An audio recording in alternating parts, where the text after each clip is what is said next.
Boa tarde, pessoal. Hoje é 25 de abril, 14 horas e 35 minutos.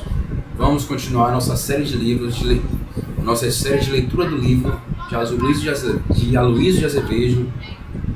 Vamos continuar nossa série de leitura do livro O Cortiço, do escritor Aloysio de Azevedo. Vamos lá.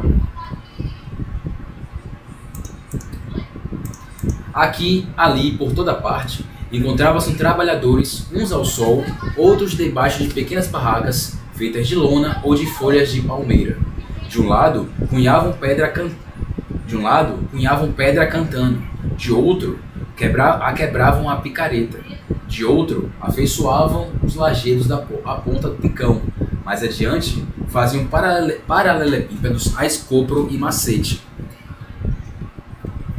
E todo aquele retintim de ferramentas, e o martelar de forja, e o coro dos que lá em cima brocavam a rocha para lançar-lhe fogo, e a surda zoada ao longe, que vinha do cortiço, como de uma aldeia alarmada, tudo dava a ideia de uma atividade feroz, de uma luta de vingança e de ódio.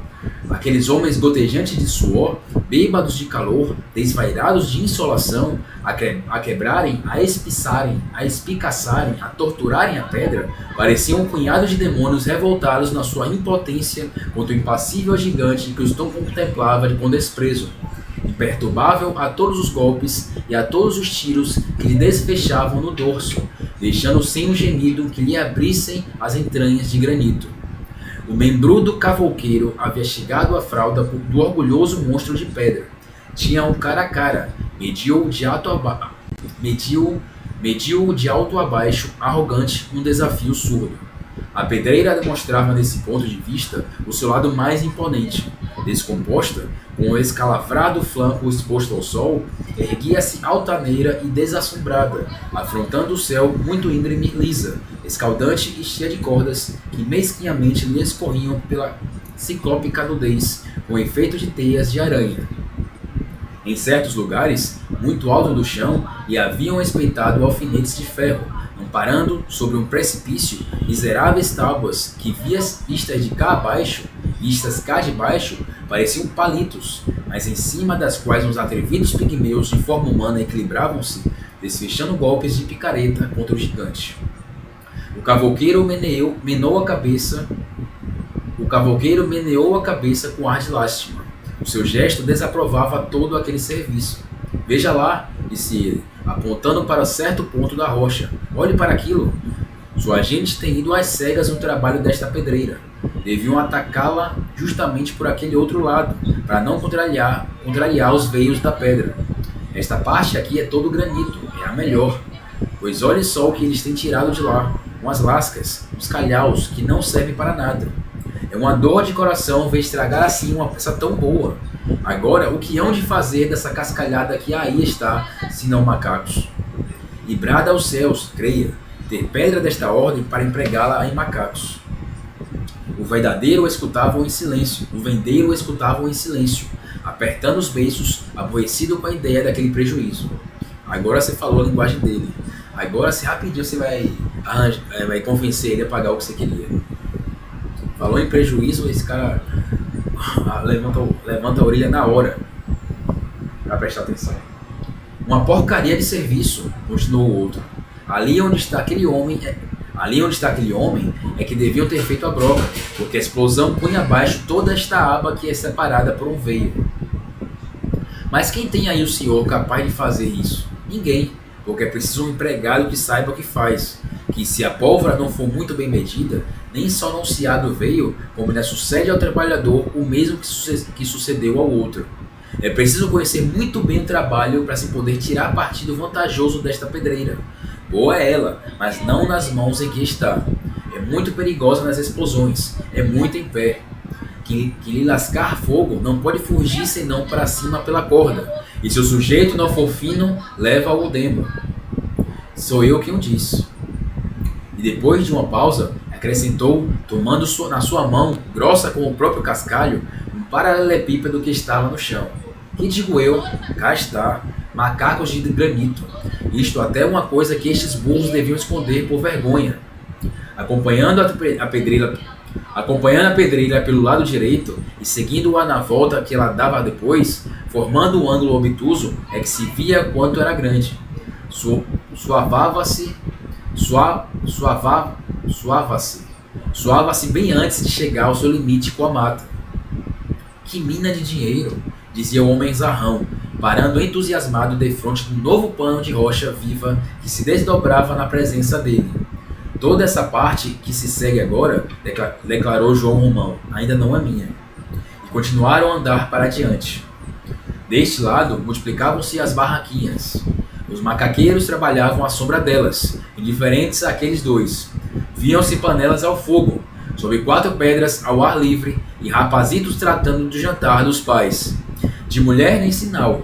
De vez em quando, na penumbra de um essombro de lona, dava-se com um grupo de homens, comendo de cócoras de frente uns aos outros. Uma sardinha na mão esquerda, um pão na direita, ao lado de uma garrafa de água. Sempre o mesmo serviço mal feito e mal dirigido, resmungou o cavouqueiro. Entretanto, a mesma atividade parecia reinar por toda a parte. Mas lá no fim, debaixo dos bambus que marcavam o limite da pedreira, alguns trabalhadores dormiam à sombra, de papo para o ar, a barba espetando para o alto, o pescoço entumecido de cordoveias grossas como enxárcias de navio, a boca aberta, a respiração forte e tranquila de animal sadio, num feliz, pletórico resfogar de besta cansada. Que relaxamento! Resmungou de novo o cavouqueiro. Tudo isto está a reclamar um homem teso que olhe a sério para serviço. Eu nada tenho a ver com este lado, observou Romão. Mas lá da sua banda, hão de fazer o mesmo, olará. Abusam porque tenho de olhar pelo negócio lá fora. Comigo aqui é que eles não fariam cera, isto juro eu. Esse cara sabe se vender. Esse cara sabe convencer o cara a pagar o que ele pede. Ele sabe pegar exatamente no ponto fraco, que é o bolso. Entendo que o empregado deve ser bem pago, ter para sua comida farta o seu gole de vinho, mas que deve fazer serviço que se veja, ou então rua, que não falta por aqui quem queira ganhar dinheiro. Autorize-me a olhar por eles e verá. O diabo é que você quer 70 mil réis, suspirou João Romão. Ah, nem menos R$1. Mas comigo aqui, há de ver o que lhe faço entrar para a algibeira. Temos cá muita gente que não precisa estar. Para tanto macaqueiro, por exemplo. Para que tanto macaqueiro, por exemplo? Aquilo é serviço para descanso. É serviço de criança. Em meio de todas aquelas lesmas, pagas talvez a 30 mil réis. É justamente quanto lhes dou. Melhor seria tomar 2 bons trabalhadores de 50, que fazem o dobro do que fazem aqueles monos e que podem servir para outras coisas. Parece que nunca trabalharam. Olhem, já a terceira vez que aquele ali está... É a terceira vez que aquele ali está, deixa cair o escopro. Com efeito. João Romão ficou calado, a cismar enquanto voltava. Viam ambos pensativos. E você, se eu o tomar, disse depois do vendeiro, muda-se cá para a estalagem? Naturalmente, não hei de ficar lá na cidade nova, tendo o serviço aqui. E a comida, forneço-a eu? Isso aqui é a mulher quem faz, mas as compras saem-lhe da venda. Pois está fechado o negócio, deliberou João Romão, convencido de que não podia, por economia, dispensar o homem daqueles. E pensou lá de si para si, os meus 70 mil réis voltar-me-ão a verdade. Tudo me fica em casa. O cara vai pagar a estalagem, o cara vai fazer compras lá. Vai praticamente sair de graça. Ele apenas vai ter que perder uma vaga na estalagem. Mas ele vai ter toda a obra dele, ele vai economizar o dinheiro da obra, ele vai ter que pagar menos trabalhadores, ele vai gastar menos materiais, vai aproveitar melhor os materiais que ele está escavando lá. Não tem porque ele ficar fazendo drama, cara, disso. Ele só vai ter vantagens.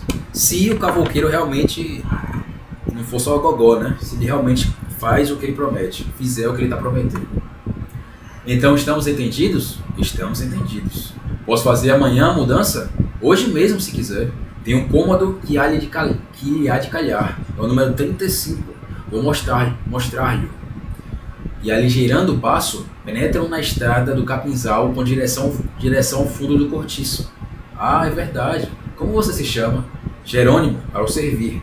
Servir a Deus. Sua mulher lava? É lavadeira, sim senhor. Bem, precisamos ver-lhe uma tina. E o vendeiro empurrou a porta do fundo da estalagem, de onde escapou, como de uma panela fervendo de que se estapa. Uma baforada quente, vozeria andante, a fermentação de suores, roupa ensaboada secando ao sol.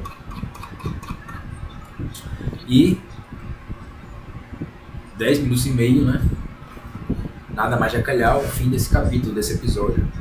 E é interessante uma coisa aqui. Esse livro é do século XIX, ou no século XX, agora não estou lembrado. Mas é do século XIX, né, que tem escravidão. Início do século XX, a escravidão já tinha terminado. Mas interessante é isso, um ponto que foi mencionado aqui, que é Jerônimo, quando ele aceitou o emprego, quando ele finalmente convenceu o futuro empregador dele a pagar o que ele queria, ele foi obrigado a se mudar, porque os meios de locomoção na época eram provavelmente muito caros e muito pouco eficientes, muito pouco velozes, que eram casos cavalos. Então, assim, a locomoção entre pontos distantes era inviáveis como a gente tem hoje. Então, aceitar um emprego em outra distância, você era obrigado a se mudar para esse local e, consequentemente, fazer toda a sua vida naquele novo ponto. Você vai ter que se mudar para aquele lugar, você tem que fazer compras naquele lugar, a sua mulher também tem que se mudar para lá. Toda a sua vida muda para aquele ponto. Coisa que não acontece aqui. Hoje nós temos a tecnologia suficiente que pessoas podem trabalhar até em outro país, podem trabalhar para uma empresa de outro país, com os trabalhos remotos, por exemplo. Ou até mesmo em outra cidade, a depender é muito comum pessoas que moram em Salvador, pessoas que trabalham em Feira de Santana e vêm para cá, Lauro de Freitas e trabalham aqui, ou vice-versa. Em São Paulo, pessoas que trabalham na grande São Paulo, pessoas que trabalham em São Paulo e moram na região metropolitana, então viajam 1 hora, 1h30 de carro, Barueri, por exemplo. Então, só que isso era algo totalmente inviável no século XIX, porque os meios de locomoção não permitiam tal coisa. E com essa divagação sobre esse acontecimento, esse fato que foi mencionado de passagem no livro, eu termino esse episódio e continuo no próximo capítulo 5 do livro O Cortiço, de Aloísio de Azevedo. E até mais.